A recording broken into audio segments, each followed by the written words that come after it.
Hi, it's Dr. Henkel here. Welcome to ED 596. This is your educational practicum course, and I'll go ahead and go over the gist of the course and what to expect. And first, we'll open up in a word of prayer, okay? So please join me in prayer. Dear Heavenly Father, thank you so much for another opportunity to teach my students this semester. I pray that you would speak through me to help them and to guide them as they're developing their portfolio and their assignments. Be with my students. I pray that you'll keep them encouraged and give them the strength and wisdom to be able to move forward. In Jesus' name we pray. Amen. Okay, so this course is set up a little bit differently. It goes through January through basically the end of April. You'll be done by May. But each month you will get a new set of assignments. So it opens up each month. So you'll see here that this is part of your master's courses, and you're going to create a portfolio that's going to be accumulation of everything that you've completed for this course, and it's due at the end. But there are different grading components, and you'll see that in your syllabus, as well as a breakdown for the course of grades. Here's my contact information, so if you ever need to get a hold of me, please feel free to email or text, and I am glad to help respond as quickly as I can. I am a homeschool mother. I homeschool 3 of my children. One's already graduated, and then I teach courses for the master program as well as the doctoral program. And I got my doctorate in educational leadership, and I enjoy being able to use my degree to help y'all further your journey in education from the Crown College. I love the Crown College. So here is announcements. If I have any announcements, you'll see them pop up there. If you have a question, feel free to go in here. And remember Proverbs 1:5, a wise man will hear and will increase learning, and a man of understanding shall attain unto wise counsel. So if we put it here, we can all learn from each other. So that's why we have a form here. If you send it to me individually, that's fine. But if you think it's a question that others could benefit from, place it here and then I'll respond so others can see as well. Okay, so originally this course was divided into 3 sections. It was elementary, secondary, and administration. But for me to be able to help teach doctoral courses as well as undergrad or master courses, sorry, not undergrad, they had to group it into one. So I've revamped the whole course so it's streamlined for all 3 divisions. So if you are in administration, so if your field is more in administration at your current ministry or job, like in a school setting, then you're going to go the administration route for this course. If you are elementary or secondary, then you're going to go on this route. Okay, so there's only 2 options. So for my administrators, you'll click in here. Let me get that to open. And then here are all the forms that you need. So I suggest you go ahead and download all of those, read through all of them so you're familiar with the course and everything, and then save them. Okay, and then elementary and secondary forms are here. So I have it all grouped there for you so you can navigate that easy. If you're going through and you're doing your reference list and you're not sure how to do a hanging indent, I recorded this video years ago, so that way you could just watch it and see how to do that in Word, because that's a common error. So take advantage of that. Okay. So now I want to also let you know, you'll start with January, but I have a student, Benjamin. Hi, Benjamin. He is on furlough, and he's about to go back to the field in Liberia. So he's been taking the course before it opened in January. So that way he could work ahead, and then by the time he leaves, he can have most of the coursework completed. So Benjamin, now this is open. I want you to go ahead and upload all of your January assignments and your February assignments.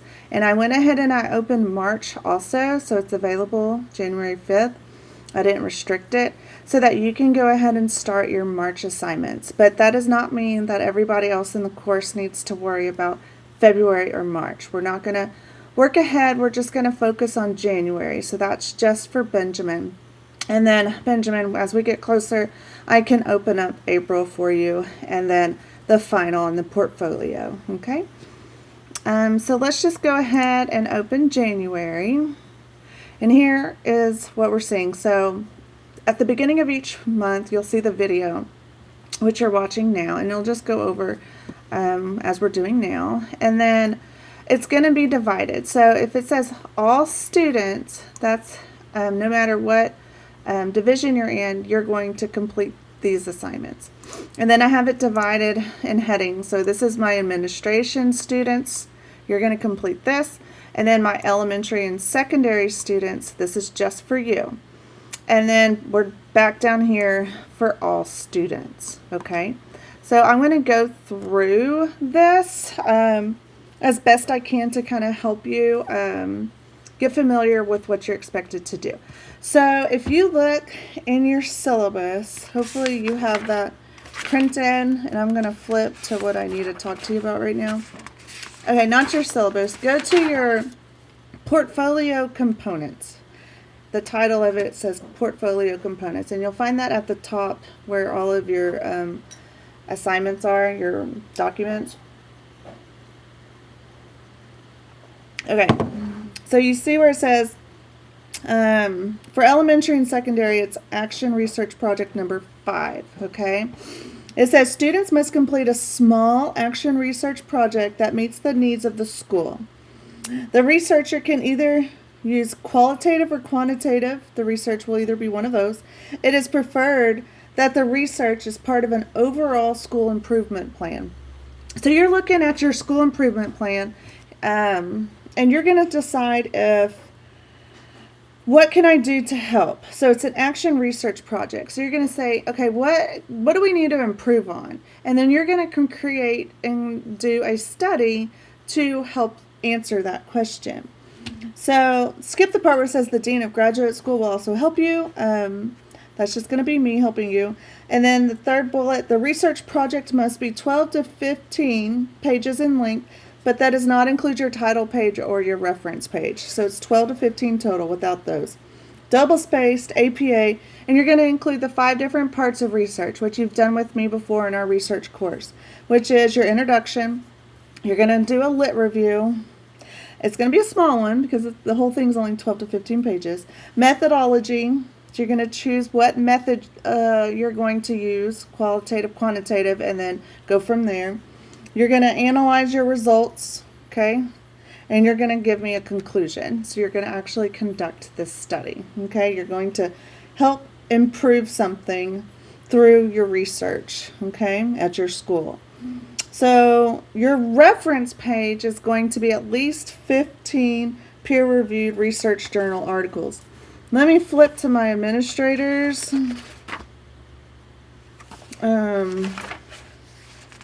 And see if there's anything different, but I don't think so. There's only one assignment that's different between the both of you. That's exactly the same. Okay, so once you're ready to submit your topic, this is due January 11th, so that's next Sunday. You're going to give a brief description of your action research project. Provide information including your location, participants, your proposed methodology, so you're already thinking about what type of study you're going to complete, a timetable that it's going to take, so it can't be longer than the duration of this course, and then how you're going to get school approval. So keep in mind that this action research project needs to meet the need of your school. So, and it's preferred that it's part of your school improvement plan. So if you're elementary or middle school, you can go to your principal and ask them for your for their school improvement plan. They'll have one. And then you can look through that and help create your topic from that, okay? So you'll submit that there. Then we're still under all students. We're going to go to resume and curriculum vitae, your CV. So this is due January 18th, and you're going to submit the resume that you would include at the beginning of your portfolio. So if you have a CV, that's acceptable as well as also, because that's what I have. It's more for like you've published things. It's a little different than just a resume, but either one is perfectly fine. So that is something you're going to create and submit, because this is going to be part of your portfolio. And then you're going to have your documents and artifacts. Okay, this is for all students, mind you. This is over an educational administrative concept, okay?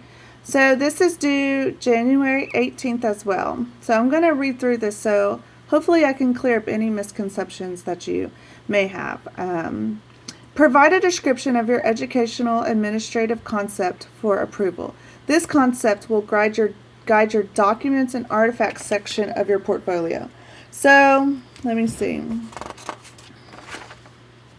If you look in your portfolio components handout that you printed out, under number 7, at least for my elementary and secondary groups, it says documents and artifacts. So it says students must show a collection of materials in the areas of school administration, institutional advancement, and instructional supervision that they are personally created or helped to improve for the school. So this is something that you've ever created, or you're going to use what's already existing and update them, okay? Or a mixture of them, okay? Documents, artifacts can include but are not limited to manuals, policies, handbooks, promotional materials, forms, etc. Each of these documents or artifacts should be chosen or be guided by the school administrator.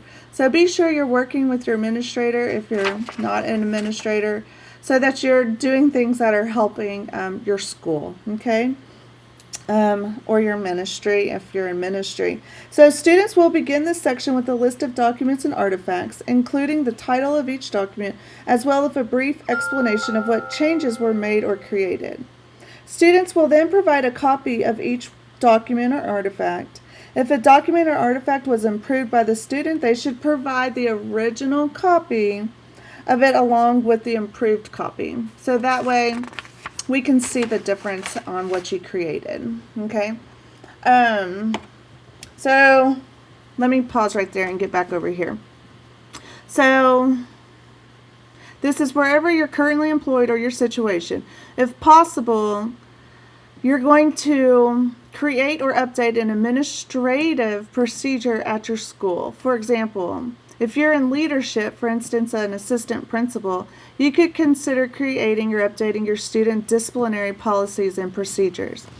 Another example might be for the athletic director needing to create or update their athletic standard operating procedures that outline students' and coaches' roles and responsibilities, and etc. Okay? If a student is not in a current administrative position, then a personalized practicum will be discussed and approved by case-by-case basis. And that's what I did with Benjamin, because he is a missionary. So, and that's fine. And we always find creative ways on how you can get the essence of this assignment completed and what we're looking for, okay? You'll always use APA formatting for all of your assignments. And then it says looking ahead. So here's a description of the assignment that's going to be due in March. So part 1 will consist of 10 documents and artifacts that are due in March. And then part 2 is going to be due in April, and you'll have 10 more documents and artifacts. So you're going to have a total of 20 that you're going to turn in by April. Okay? So provide a list and a description, just a brief one, explaining what documents that you plan to include in your portfolio. You'll need to have at least 10 documents once completed. So that would be for part 1. So these documents should be ones that you created or helped improve for your school in areas of school admin, institutional advancements, instructional supervisions, and they can include but are not limited, and we went over that already. So remember, include the original document before the modifications, okay? And then here's exactly how you're going to get graded for that. So to clarify, for this assignment, you're going to give me 10 documents that you plan to do, and or artifacts that you plan to improve, and you're going to give me a description and explain the document.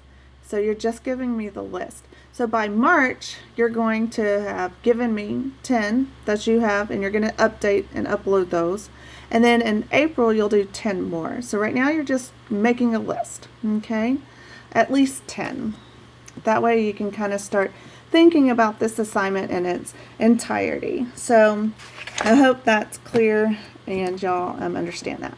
So for my administration students, there's one assignment. So this is what I was talking about. So for my administration and my elementary, secondary groups, you both are working on an assignment, but it's more tailored towards your specific area, your field of study, of work, okay? So for my administration students, you're working on a curriculum needs assessment. So you're going to be looking at curriculum and seeing what improvements could be made to this curriculum. So remember, this is completely different than your action research project, okay?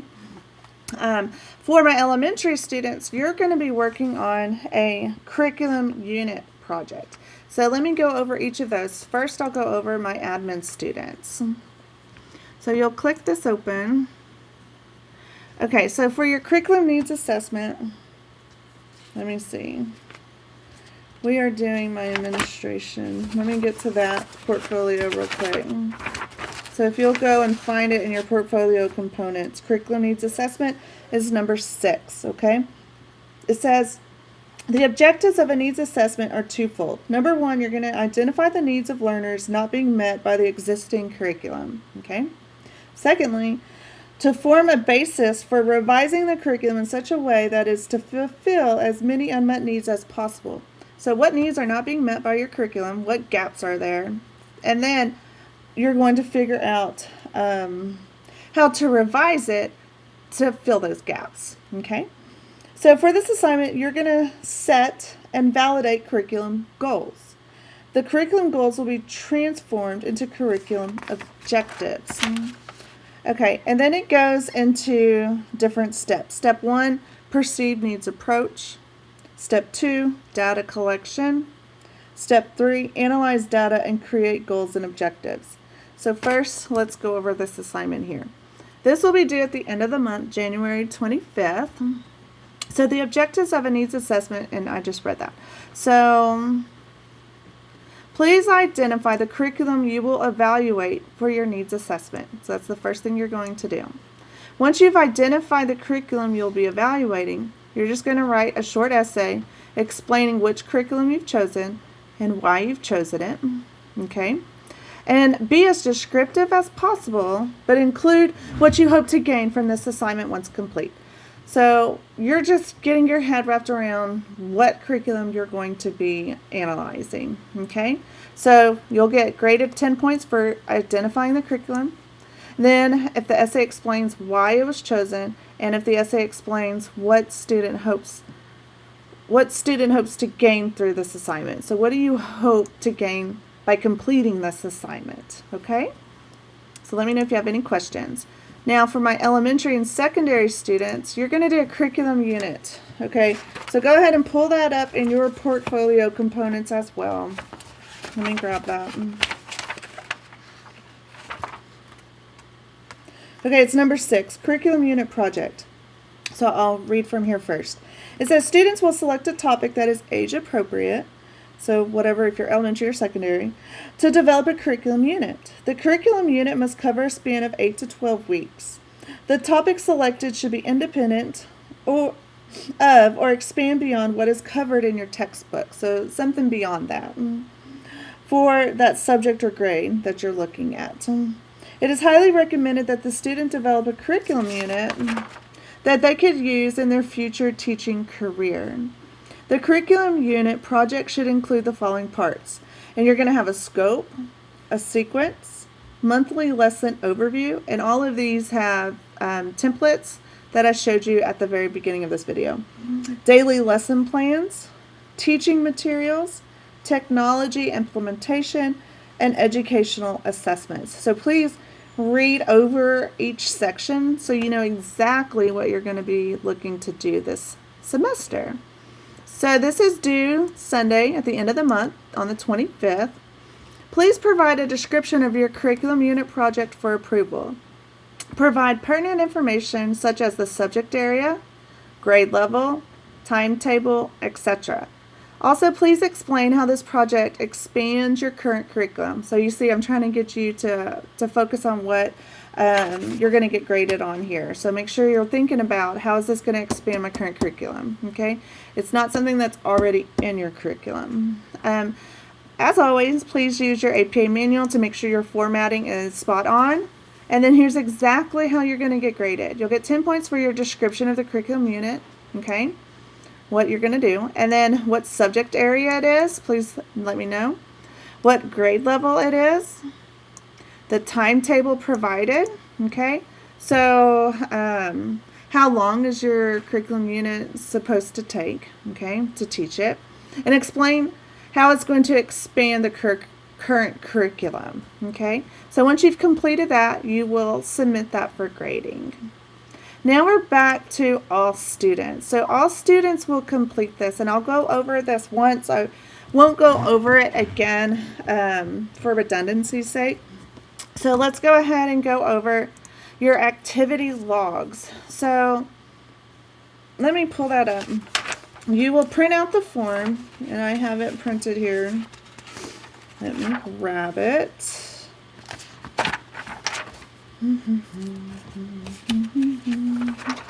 Oh, I have it under both.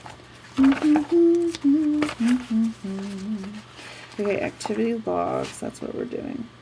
Okay, so if you pull that up, you can see what form you're going to submit for this at the end of the month on the 25th. So the purpose of this log is to keep a record. You're going to do 40 hours total. This is for all of you. But that's for the whole semester. So you're not expected to submit 40 hours in January. Just break it up. January, February, March, April. You could do 10 hours each month. Okay? That the graduate student spends with practicum responsibilities.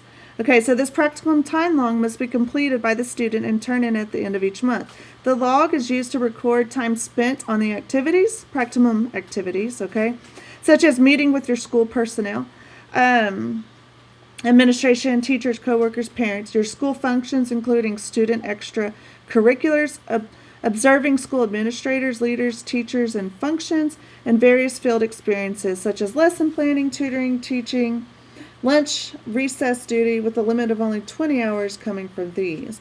These hours would not include practicum responsibilities such as time spent on outside work on your document artifact development, reviewing literature, or writing your research project. So that won't count towards this, but a lot does count towards this. So you're going to write the following information in the table. So the supervisor, the person supervising your field experience, meeting with you, or who you are observing, okay? So write that person's name there. And then the date and the time that this happened. And then the observation or experience, give a description of what you did. If more rows are needed, you can add more. You can add all the times that you spent on the activities for the week at the bottom of the column and just write that in, please. And then you save this with your last name and week number in the file name. So submit your completed activity log at the end of the month right here. So it's pretty straightforward. Let me see if there's anything else here that I want to go over. Okay, so that's pretty much it in a nutshell. So basically, it's anything that you do for this course, you're going to have 40 hours worth to show that you have been working on this course. Just remember what you can't include. You can't include time spent working on your document and artifact development. So all of your documents and artifacts will not count for this, because that's not really like an observation, okay? It's not really what we're trying to gain from this. You can't, reading literature, any textbooks or journal articles will not count. And then actually writing your action research project won't count, okay? But everything else will. So just remember, no more than 20 hours can come from lesson planning, tutoring, teaching, lunch, recess duty. So only 20 hours coming from those. So it's not just lunch and recess duty. It means teaching, tutoring, lesson planning. Only half of your time can come from that, okay? But it's meant to be like things that are helping you towards your practicum assignments outside of these assignments, okay? So now we'll go to your reflection form. So you'll do this monthly as well. So let me flip to that. And then let me see if there's anything else in your portfolio components descriptions for that might need to be stated right now. Okay, so it just says that it's number 8 on your portfolio packet.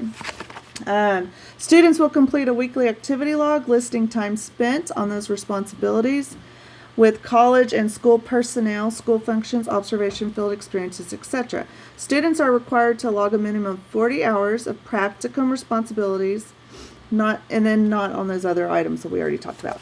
So it's just meant to be like things that you're doing for this course. Jot those down, okay? Then your final assignment for January is due on the 25th. So if you look in your portfolio, we can read that as well as the second part of 8. So reflections on observations and field experiences. Students are required to spend a minimum of 15 hours in direct observation of a teacher or engaging in teaching, tutoring, and other educational responsibilities. These hours may split into any way which is agreeable to the teacher and the student, but it is suggested that the time be split in a way that the student is able to observe a variety of teacher responsibilities and roles. Students are required to fill out an observation and field experience reflection form for every hour that they spend to summarize and reflect on the experience. So since you have 15 hours that you have to complete for this, that means you're going to need to submit 15 forms, okay? So let's go ahead and look at your observation experience reflection form. There's a, I don't think that's the one I wanted. Maybe it is. I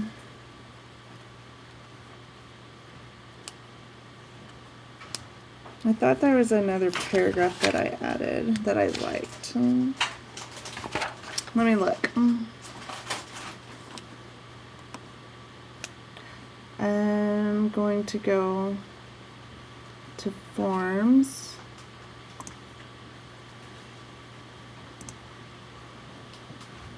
And we're looking at your reflection form. Okay, let's pull this up.